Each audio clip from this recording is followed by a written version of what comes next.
하겠습니다. 지난주 추석 연휴를 보내면서 많은 뉴스를 통해서 소식을 접했는데 좀 놀란 소식이 하나 있어요. 레바논이라고 하는 나라 아시죠?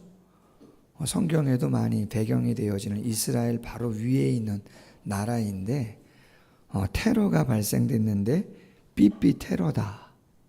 예전에 우리나라도 그죠? 삐삐 있었잖아요.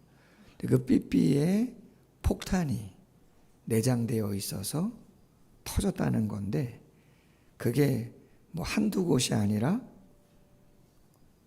수천 명이 동시다발 피해를 입었다는 거잖아요. 전 영상도 보셨잖아요. 슈퍼마켓에서 어느 남자분이 계산을 하는데 어느 가방에서 그죠? 터지는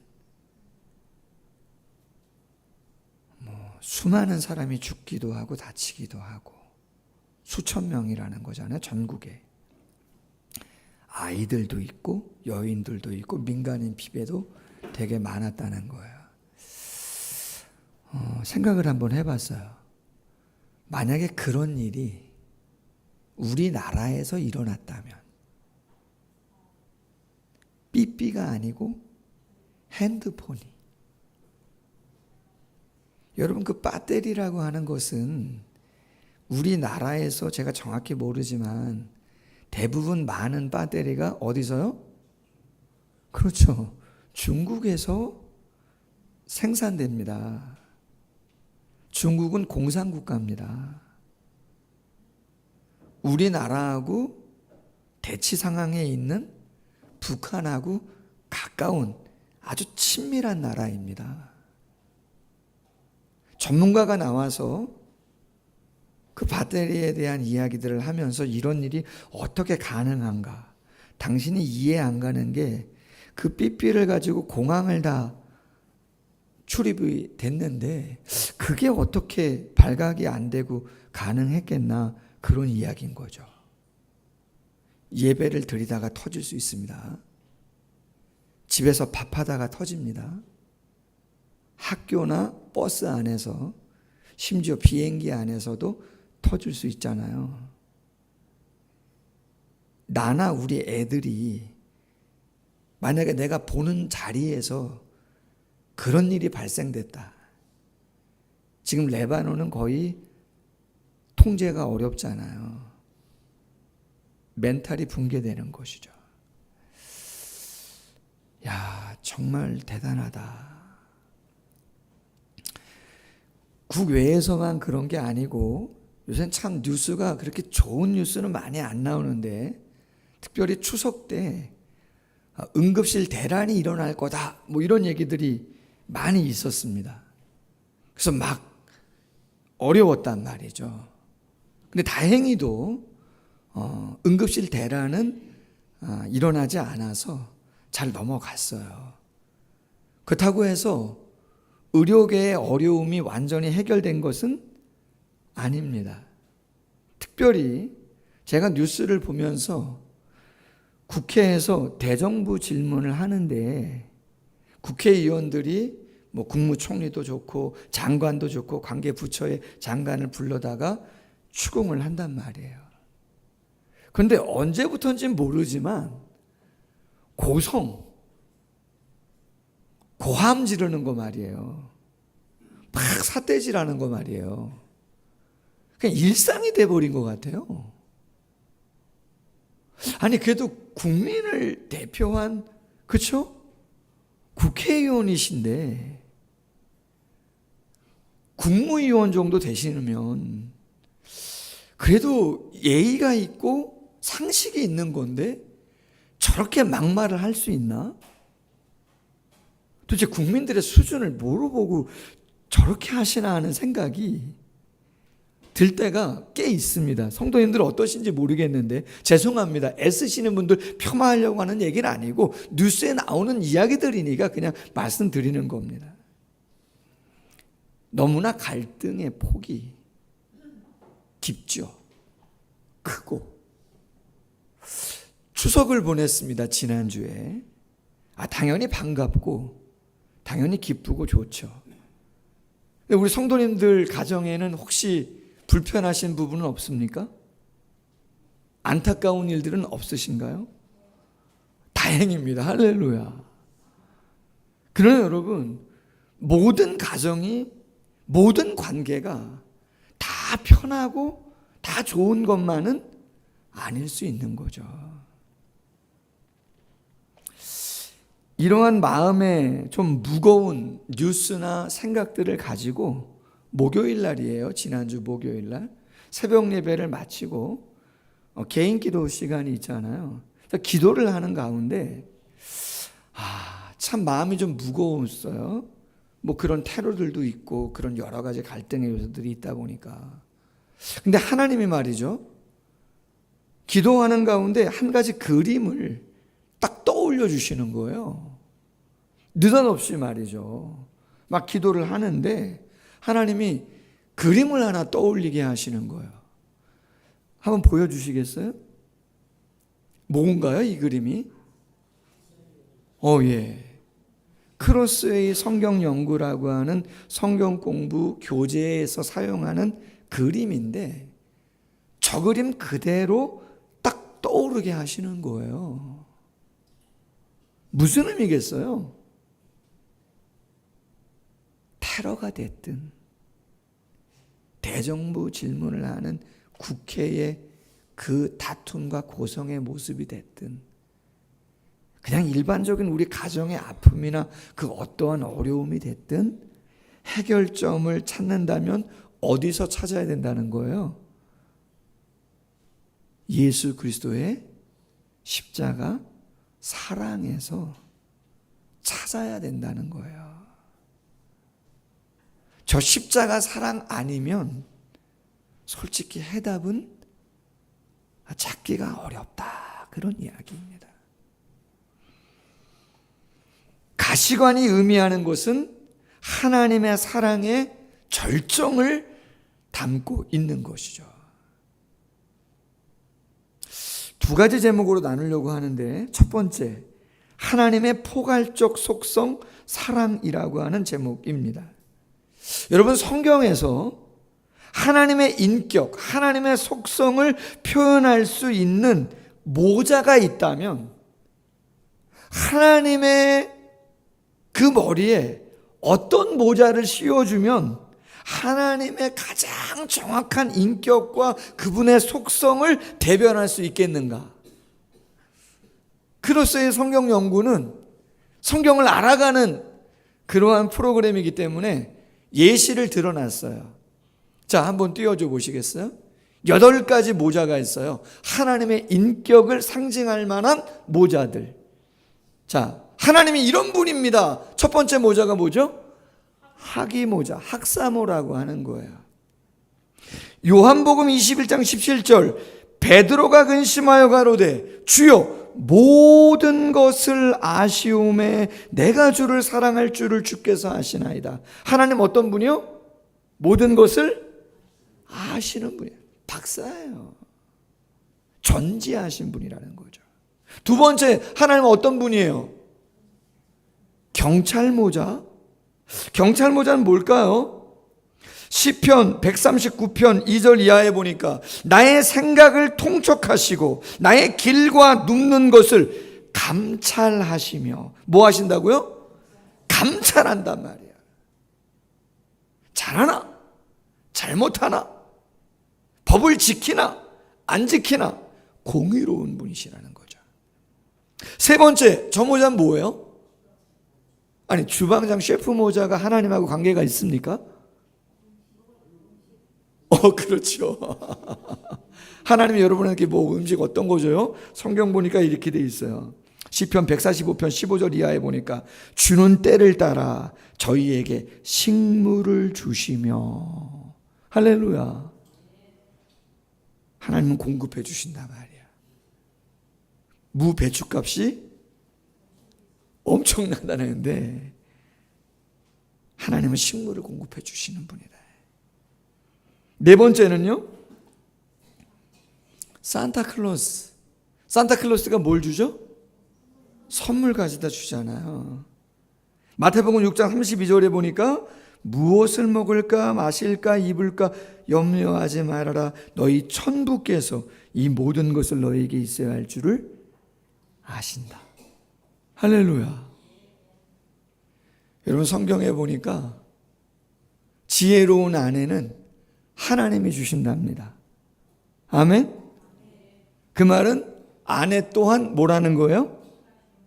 선물이라는 거예요. 감사하신 분 박수 치세요.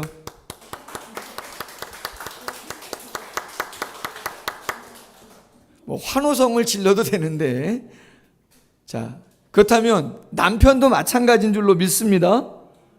박수 치세요. 누가 하신 거예요? 환호성을. 할렐루야. 여러분, 믿음대로 될 줄로 믿습니다. 뭐 부흥산 아닌데.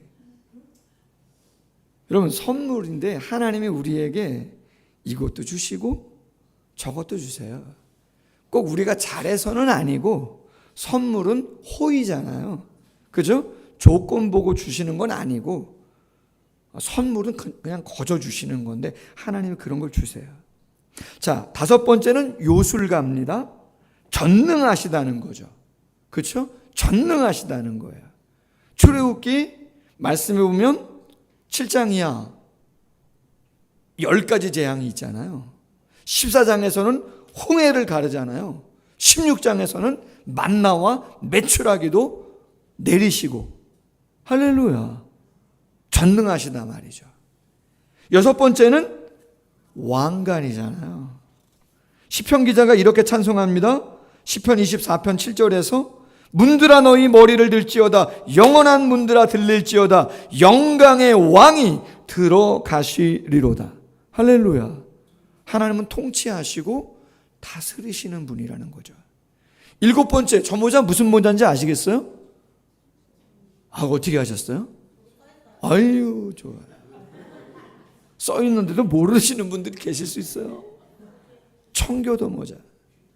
거룩한, 하라, 하지 말라. 그 모든 계명을 지키려고 참 애쓰시는 하나님은 거룩하신 분이라는 거죠. 마지막 여덟 번째는 청진기죠. 누가 쓰는 거예요? 의사들이 쓰시는 거잖아요. 시편 103편 3절 저가 내 모든 죄악을 사하시며 내 모든 병을 고치시며. 할렐루야. 하나님은 여호와 라파, 치료하시는 하나님이시다라고 하는 거죠. 자, 저 8가지 모자는 어찌 보면 진리의 요소를 다 하나씩은 다 갖고 있어요. 하나님의 인격, 하나님의 속성이 어떤 속성을 갖고 있는가를 하나하나는 다 보여준단 말이죠. 근데 그 어떤 하나의 모자가 하나님의 모든 인격을 다 담은 게 있나요? 왕관? 왕관에 저 모든 게 다 있습니까? 왕이 다 치료 가능하나요? 왕이 가난을 해결할 수 있나요? 안 되겠네요, 그러면. 주방장? 저 모자 갖고 다 되는 거예요? 요술쟁이. 요술쟁이가 다 되는 거예요, 진짜? 뭐 마술사 유명한 분들 몇 분 계시잖아요. 쉽지 않겠죠. 근데 성경에는요, 저 모든 모자를 다 포함한, 더 정확히 말씀드리면 하나님의 인격과 속성을 가장 정확하게 표현해주고 있는 모자가 하나 있단 말이에요. 제가 힌트를 드렸잖아요. 그렇죠. 가시, 면류관, 과시관이란 말이죠. 왜요? 하나님이 당신을 이렇게 말합니다. 사도 요한을 통해서 요한일서 4장 8절에 하나님은 사랑이심이니라. 아멘. 하나님은 어떤 분이라고요? 사랑이란 말이에요. 전지하시고 전능하시고 공급하시고 거룩하시고 공의로우시고 다 하나님의 속성이 맞는데, 그 모든 속성을 포괄한 가장 중요한 속성은 사랑으로 그렇죠. 요약할 수 있단 말이야. 그럼 그 사랑의 속성을 집약해서 딱 우리에게 보여주신 게 뭐냐? 그렇죠. 가시면류관이다. 왜? 조롱과 멸시와 고통과 죽음까지도 당신이 감당하셔서 우리를 위하여 모든 걸 내어주셨기 때문에 그렇다는 거예요. 할렐루야. 성경 구절 하나 띄워주시겠어요? 로마서 8장 35절. 누가 우리를 그리스도의 사랑에서 끊겠냐? 여러분이 지금 어떤 환난 가운데 있는지 저는 자세히 모르지만 어느 정도 알고는 있어요. 여러분, 그 환난과 그 어려움을 무엇으로 어떻게 감당합니까, 여러분? 제가 수술대 위에 대신 올라간다고 됩니까? 제가 대신 치통이 아플 수 있나요? 제가 대신 시험 볼 수 있나요? 쉽지 않아요. 쉽지 않아요. 심지어 36절, 우리가 종일 주를 위하여 죽임을 당하게 되며 도살할 양같이 여김을 받았나이다. 죽을 수밖에 없는 존재가 되었는데 이 모든 일에 우리를 사랑하시는 이로 말미암아 넉넉히 이긴다는 거예요. 당신의 아들을 아끼지 아니하시고 모든 사람을 위하여 내어주시니가 모든 것 주시지 않겠느냐.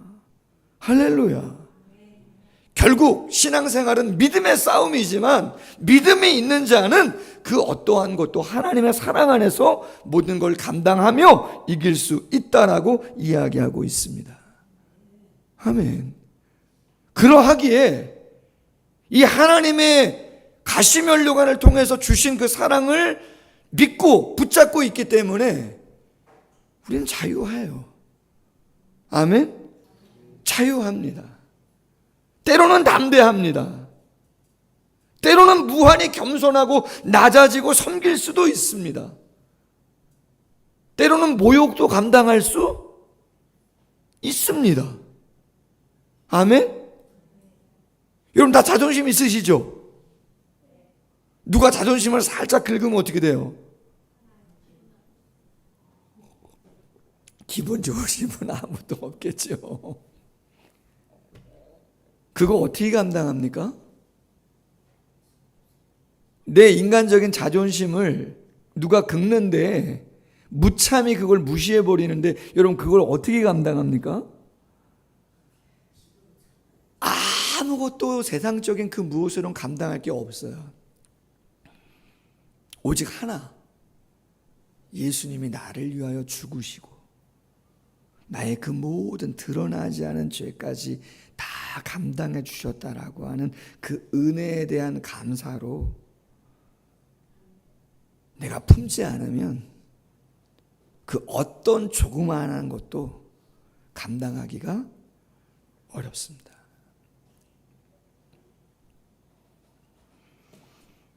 가시관 안에는 사랑이 있고 겸손과 용서와 희생과 능력과 완전함이 있죠. 자, 그렇다면 여러분, 하나님에게만 사랑이 있는 것인가? 두 번째 제목, 인간의 사명, 사랑이라는 제목이에요. 고대 왕들은 말이에요, 어떤 왕이든 자신의 얼굴 모습을 알리기를 원해요. 자신의 두상을. 그래가지고 어떻게 합니까? 고대 왕들이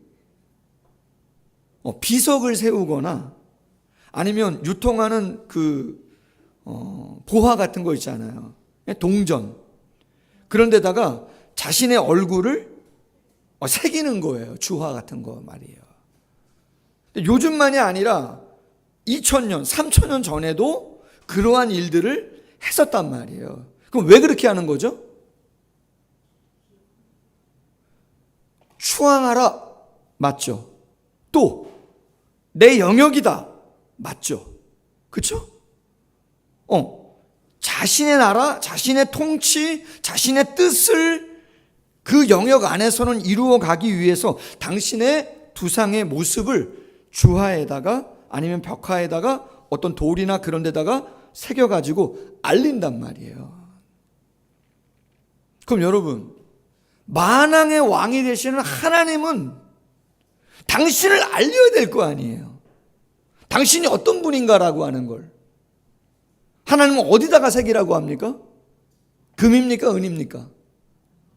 주합니까? 그런 게 있나요? 어디? 없어요. 없는 이유는 출애굽기 20장 23절에 이렇게 말씀합니다. 너희는 나를 비겨서 은이나 금이나 너희를 위하여 신상을 만들지 말고, 절대 어디 금이나 은이나 나를 상징하는 그 무엇 하지 마라. 왜? 우상된다. 하나님의 그 영광과 하나님의 속성인 그 사랑을 나타내 보이시기 위해서, 당신의 뜻과 계획을 실현하기 위해서 하나님은 어떻게 하신 거예요? 아무것도 안 하신 거예요? 아니죠. 그렇죠. 자, 창세기 1장 26절 말씀 같이 한번 읽어볼까요? 한번 띄워주겠습니다. 시작. 하나님이 가라사대 우리의 형상을 따라 우리의 모양대로 우리가 사람을 만들고 그로 바다의 고기와 공중의 새와 육축과 온 땅과 땅에 기는 모든 것을 다스리게 하자 하시고. 여러분, 강아지 아니고 소도 아니에요. 다른 어떤 피조물도 아니에요. 오직 유일한 존재, 인간, 사람에게 하나님의 형상, 이미지 오브 갓이라고 하는 하나님의 형상, 당신의 인격, 그 사랑을 우리에게 심어주셨단 말이에요. 아멘? 다른 어떤 피조물은 아닙니다. 오직 사람에게만 하나님의 성품인 그 사랑을 우리에게 주셨단 말이죠. 그래서 우리가 하는 말과 행동과 삶의 어떤 많은 사역들을 통해서 누구를 드러내기를? 하나님을 드러내기를 하나님은 너무나 원하셨다는 거죠. 하나님은 그거를 기쁘게 여기셨다는 거예요. 그래서 여러분, 속된 말로 이런 말 있죠. 얼굴값 좀 하세요. 있어요, 없어요?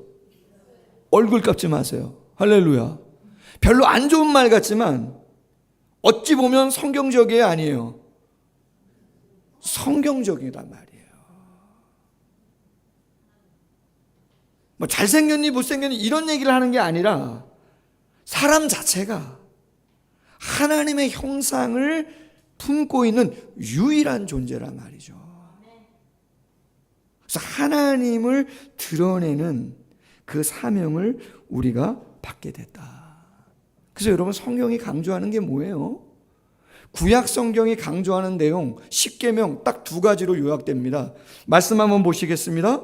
신명기 6장 5절 너는 마음 다하고 성품 다하고 힘을 다하여 내 하나님 여호와를 사랑하라. 레위기 19장 18절에 보니까 이웃 사랑하기를 내 몸같이 하라. 예수님은 이 두 가지를 하나로 묶어버렸어요. 마가복음 12장 29절 이하에 보니까 마음 다하고 목숨 다하고 뜻 다하여 힘 다하여 주 너의 하나님을 사랑하라. 내 이웃을 내 몸과 같이 사랑하라. 더 큰 계명은 없느니라. 요한복음 13장 34절 새 계명을 너희에게 주노니 서로 사랑하라. 내가 너희를 사랑한 것이 너희도 서로 사랑하라. 바울도 이야기합니다. 인간을 향한 하나님의 뜻은 한 단어로 압축할 수 있다. 로마서 13장 8절 남을 사랑하는 자는 율법을 다 이룬 것이다. 내 이웃 내 자신같이 사랑하라. 그 말씀 가운데 다 들어있다. 여러분, 다른 사람을 사랑하는데 거짓말할 수 있어요? 그럴 수 없어요. 다른 사람 사랑한다고 하면서 욕할 수 있어요? 이런 말도 안 되는 얘기예요. 다른 사람을 먼저 사랑하는데 내가 아무리 잘되고 좋아도 그걸 막 자랑할 수 있어요? 여러분, 그럴 수 없는 거예요. 그렇지 않아요? 지금 상대방의 건강이 좋지 않은데, 사업이 어려운데, 자녀가 힘들게 하는 걸 알면서 내 자녀가 잘 되고 내 사업이 잘 되고 내가 건강하다고 해서 그 연약함과 고통을 느끼고 있는 자 앞에서 그걸 그냥 이야기할 수 있냐 이 말이에요. 진짜 사랑하는데 가능합니까? 가능하지 않습니다. 여러분. 가능하지 않습니다. 가능하지 않습니다. 내 주변의 사람이 그렇게 힘들고 어렵게 삶을 살아가는데, 그렇죠. 자족이 뭔지 고민하게 되어지는 것이죠. 그래서 바울은 고린도 13장 사랑장에서 사랑에 대한 이야기를 하면서 사랑은 오래 참고 온유하며 시기하지 않고 자랑과 교만, 무례히 행하지도 않는다 하는 이야기들을 한 것이죠. 그런데 여러분, 하나님의 그 프로젝트라고 할까요? 첫 번째 아담을 향한 하나님의 계획이 성공했어요? 실패했어요? 완전히 실패한 거죠. 그럼 왜 실패했어요? 자, 성경 구절 보겠습니다. 로마서 7장 5절 말씀 이하인데, 우리가 육신에 있을 때 율법으로 말미암는 죄의 정욕이 우리 지체 중에 역사하여 우리로 사망을 위하여 열매를 맺게 했다는 거예요. 그건 죄의 육체가 뭐냐? 요한일서 2장 15절 이하에 잘 아는 말씀이죠. 세상을 사랑하는 건데, 세상은 육신의 정욕과 안목의 정욕과 이생의 사랑이다. 아버지 하나님의 사랑의 그 속성으로부터 온 것이 아니고 타락한 사탄과 마귀의 죄악으로부터, 교만으로부터, 이기심으로부터, 욕망과 정욕으로부터 온 것이다. 그런 이야기죠. 그럼 여러분 한번 생각해 봅시다. 저와 여러분은 지금 어떤 모자를 원하고 계세요? 8가지 필요한 거 있어요, 없어요? 뭐 있으시다고 얘기한다고 잘못된 거 아닙니다. 할렐루야. 다 주실 수 있기를. 할렐루야. 다 주실 수 있기를. 분명 속성은 신학적으로 공유적 속성이 있고 비공유적 속성이 있는 거예요. 우리가 아무리 원해도 우리가 하나님처럼 될 수 없는 게 있다고요. 전지. 여러분, 우리가 전지할 수 있어요? 전능. 안 돼요. 편재. 이런 거 안 돼요, 여러분. 그런 건 안 되고, 공유적 속성, 말씀드린 것처럼 하나님의 인격을 닮는 그러한 사랑의 속성들은 공유할 수 있도록 주셨단 말이에요. 그리고 면류관, 가시 면류관을 통해서 우리에게 그것이 무엇인지 보여주셨다고요. 아멘. 여러분, 오늘 이 시간에 다른 건 아무것도 생각하지 마시고 오직 가시 면류관 그 그림 하나 딱 머리에 담고 돌아가세요. 아멘. 그리고 내가 내 아내나 남편에게, 부모님이나 자녀에게, 조금 껄끄러운 그 누군가에게 내가 어떻게 해야 될 것인가? 할렐루야. 내가 어떤 모자, 어떤 손의 모습으로 반응할 것인가를 기도 제목 삼고 한번 나아가셨으면 좋겠습니다. 누군가는 그럴 거예요. 좀 위로받으려고 왔고 좀 힘을 얻으려고 왔는데 목사님은 계속해서 죽어라 죽어라 하시는군요. 근데 여러분, 우리 알고 있습니다. 죽어야 삽니다. 아시죠? 죽어야 삽니다. 혈기 부리면 그렇죠. 꽝인 것입니다. 경험 다 해보셨잖아요. 안 해보신 것처럼 해보셨잖아요. 마지막 이야기 하나 하고 말씀을 맺을까 합니다. 작년 2023년 5월 가정의 달에 그 신봉룡이라고 하는 전 건국대학교 석좌 교수를 분이 계신데 중앙일보에 기사를 하나 실었어요. 내용이 좀 길지만 그냥 짧게 합니다. 유명한 작품이기 때문에 하나 보여주시겠어요? 자, 이 그림 아시죠? 저도 많이 봤고 솔직히 예전에 아마 저희 교회에서인지 모르겠지만 내용을 알고 있는데, 헝가리 세공업자의 아들로 태어났고 독일에 이민 가서 활동을 한 아주 유명한 화가 알브레이트 뒤러라고 하는 분이 그린 기도하는 손이라고 하는 작품이랍니다. 성모 마리아의 승천을 바라보는 사도들의 손을 그린 것이라는 것이 정설인데, 그림의 모티프에 대해 여러 일화가 있다는 거예요. 여러 설이 많아요. 근데 그 중에 하나를 소개했는데, 이 뒤로라고 하는 사람에게는 평생 고락을 함께한 친구 프란츠 나인슈타인이라고 하는 분이 있어요. 아주 중마고우죠. 화가가 되고 싶었다 그래요. 가난했어요. 여의치가 않은 거죠. 제비를 뽑습니다. 나인슈타인이 먼저 돈을 벌어 뒤로의 학비를 대고, 뒤로의 공부가 끝나면 뒤로가 번 돈으로 나인슈타인이 그림 공부를 하자고 약속을 한 것이죠. 보내준 학비로 뒤로가 공부를 했고 천재성을 인정받아서 황실에서 화가 활동을 하던 그러한 성공한 사람이 되었다고 합니다. 뒤로가 빚을 갚으러 친구인 나인슈타인을 찾아서 간 거죠. 돈을 가지고 친구를 만나러.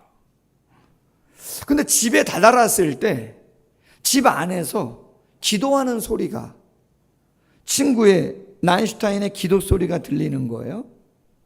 뭐라고 기도하나 창가에 가서 방안을 봤더니 저 손을 이렇게 하고 말이죠. 나인슈타인이 기도를 합니다. 기도 내용 이런 거예요. 하나님 감사합니다. 제 친구 뒤로가 미술 공부를 다 마치고 특별히 황실에서 인정받아 황실의 화가로 활약할 수 있도록 세워주신 거 감사하다. 근데 아시다시피 저는 목수로, 석수쟁이로 오랫동안 거친 일을 해서 이제는 더 이상 화가가 될 수 없다. 세밀하게 작업할 수 없다. 그러나 제 친구를 성공시켜 주시고 또 제가 그 일에 감당한 거 너무나 감사하다고 기도를 하더라 말이죠. 그래서 그 자리에서 뒤로가 화구도 없이 푸른 잉크로 그린 단색 대생이, 지금 여러분들 푸른색으로 보이는지 모르겠는데 그렇게 그렸다는 거예요. 지금도 오스트리아 빈에 가면 알베르티나라고 하는 박물관이 있는데 500년 동안 그 박물관을 찾아오는 관객들의 심금을 울리고 있다. 그렇게 중앙일보 기사에 나다 말이에요. 무슨 이야기예요? 친구인 나인슈타인이라고 하는 사람, 가시관의 의미가 진짜 뭔지 아는 친구죠. 그렇지 않아요? 과연 내가 그 섬김만으로 만족할까? 보상이 없는데, 내가 죽는데 과연 가능한가? 세상은 나의 그 무엇인가를 관철시키려고 삐삐에 폭탄을 설치해서 아주 오래전부터 치밀하게 계획을 해가지고 가책도 없이 그 대상이 아이가 됐든 여인이 됐든 수천 명을 목숨을 앗아가게 만들어버리는 폭탄을 제조하는데, 국민의 대표라고 하는 사람들이 대정부 질문을 하면서 삿대질을 하고 막말을 하고 상식 이하의 이야기를 하면서 어찌 보면 국민의 마음을 두 번 아프게 하는 그러한 모습이 아닌가 하는 생각을 합니다. 추석을 지냈습니다. 행복하고 기쁘고 즐거운 일도 있겠지만 그렇지 않을 수도 있어요. 여러분, 하나님이 지키십니다. 아멘. 하나님이 지키세요. 하나님이 붙잡으세요. 하나님이 하실 거예요. 우리는 그 믿음 갖고 우리가 가시관을 통해서 놀라운 자신감과 자유함과 담대함과 평안을 얻었다면 쉽지는 않겠지만 우리 손이 좀 굳어진다 할지라도 그 길을 걸어가야 되는 것이죠. 주님이 위로해 주시고 함께해 주실 줄로 믿습니다. 성경 구절 하나 같이 읽고 마치겠습니다. 요한복음 13장 34절이야. 시작. 새 계명을 너희에게 주노니 서로 사랑하라. 내가 너희를 사랑한 것 같이 너희도 서로 사랑하라. 너희가 서로 사랑하면 이로써 모든 사람이 너희가 내 제자인 줄 알리라. 아멘. 기도하겠습니다. 하나님 아버지, 세상의 많은 사건과 사고들을 보고 전해지는 뉴스들, 명절을 맞이하며 만나는 일가 친척들, 부모님과 자녀 동기간들, 감사한 일도 분명히 있고 은혜였다고 고백할 수 있는 일도 있지만 정말 아픔과 안타까움, 아쉬움 분명히 없지 않아 있을 수 있음을 압니다. 대치 극과 극으로 가지 않도록 도와주시고 하나님의 최고의 속성, 포괄적인 속성이 사랑이라고 성경이 이야기하고 하나님 사랑, 이웃 사랑이 최고의 계명이라고 말씀하시고 그 하나님의 뜻을 펼치고 오시고자 하나님이 오직 사람에게만 하나님의 형상인 사랑의 마음을 담아주셨다면 하나님이 가시관을 통해서 그 사랑을 보여주셨다면 우리 또한 답이 무엇인지 분명히 알고 있습니다. 눈물 없이는, 자존심 가지고는 절대 감당할 수 없는 것임을 잘 알고 있습니다.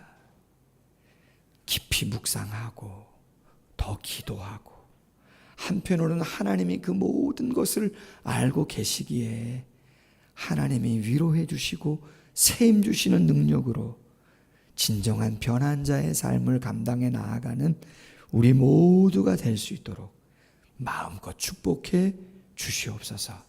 예수님의 이름으로 기도하옵나이다. 아멘.